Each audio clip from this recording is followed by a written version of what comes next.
Indira versus Modi Congress campaign ಆಗಿನ ಪರಿಸ್ಥಿತಿ ಮತ್ತು ಈಗಿನ ಪರಿಸ್ಥಿತಿಗೆ ಹೋಲಿಕೆ ಬೇಕಾ?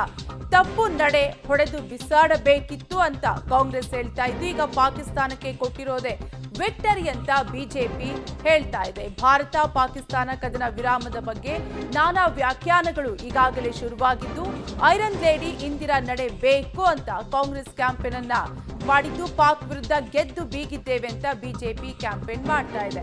ಒಟ್ಟಾರೆಯಾಗಿ ಆಗಿನ ಪರಿಸ್ಥಿತಿಗೂ ಈಗಿನ ಪರಿಸ್ಥಿತಿಗೂ ಹೋಲಿಕೆ ಬೇಕಾ ಅಂತ ಕೆಲವರು ಹೇಳ್ತಾ ಇದ್ದು, ಒಟ್ಟಾರೆಯಾಗಿ ತಪ್ಪು ನಡೆ ಹೊಡೆದು ಬಿಸಾಡಬೇಕಿತ್ತು ಅಂತ ಕಾಂಗ್ರೆಸ್ ಹೇಳ್ತಾ ಇದ್ರೆ, ಈಗ ಪಾಕಿಸ್ತಾನಕ್ಕೆ ಕೊಟ್ಟಿರದೆ ವಿಕ್ಟರಿ ಅಂತ ಬಿಜೆಪಿ ಕ್ಯಾಂಪೇನ್ ಅನ್ನ ನಡೆಸ್ತಾ ಇದೆ. ಭಾರತ ಪಾಕಿಸ್ತಾನ ಕದನ ವಿರಾಮದ ಬಗ್ಗೆ ಈಗ ನಾನಾ ವ್ಯಾಖ್ಯಾನಗಳು ಶುರುವಾಗಿವೆ.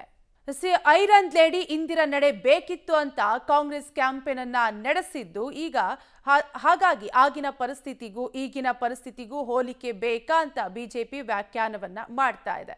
ಅವರು ಕ್ರೆಡಿಟ್ ತಗೊಳಕ್ ಅವ್ರು ಹೇಳ್ತಾರೆ, ಇಲ್ಲ ಅಂತ ಇವ್ರು ಹೇಳ್ತಾ ಇದ್ದಾರೆ. ಅದಕ್ಕಾಗಿ ಇದು ಸೂಕ್ಷ್ಮವಾದಂತ ವಿಷಯ ಇದೆ.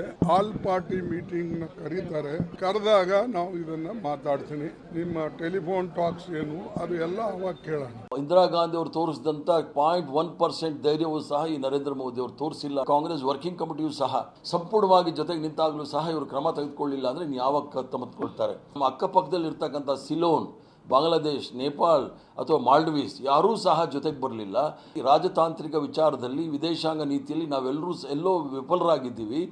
ಈ ಸಂದರ್ಭದಲ್ಲಿ ರಾಜಕಾರಣ ಮಾಡೋದು ಬಿಟ್ಟು ನಾವು ಒಟ್ಟಾಗಿ ನಮ್ಮ ಸೈನಿಕರಿಗೆ ನಾವು ಬೆಂಬಲವಾಗಿ ನಿಲ್ಲಬೇಕು. POK ಬಿಟ್ಕೊಟ್ಟಿದ್ದು ನಾವು ಪ್ರಶ್ನೆ ಮಾಡಿಲ್ಲ. ನಾವು ಸಿಂಧೂ ನದಿ ನೀರಿನ ಒಪ್ಪಂದ ನಾವೇನು ಪ್ರಶ್ನೆ ಮಾಡಿಲ್ಲ. ನಾವು ಮುಂದೆ ಏನು ಮಾಡಬೇಕು ಅನ್ನೋದ್ರ ಬಗ್ಗೆ ಇಡೀ ದೇಶ ಒಟ್ಟಾಗಿ ಪಾಕಿಸ್ತಾನಕ್ಕೆ ಇನ್ನಷ್ಟು ಹೇಗೆ ಬುದ್ಧಿ ಕಲಿಸ್ಬೇಕು ಅನ್ನೋದ್ರ ಬಗ್ಗೆ ನಾವು ಯೋಚನೆ ಮಾಡಬೇಕೇ ಹೊರತು ಇಂದಿರಾ ಗಾಂಧಿಯವರ ಬಗ್ಗೆ ಮಾತಾಡುವಂಥದ್ದು ಅಷ್ಟು ಸೂಕ್ತ ಅಲ್ಲ ಅಂತ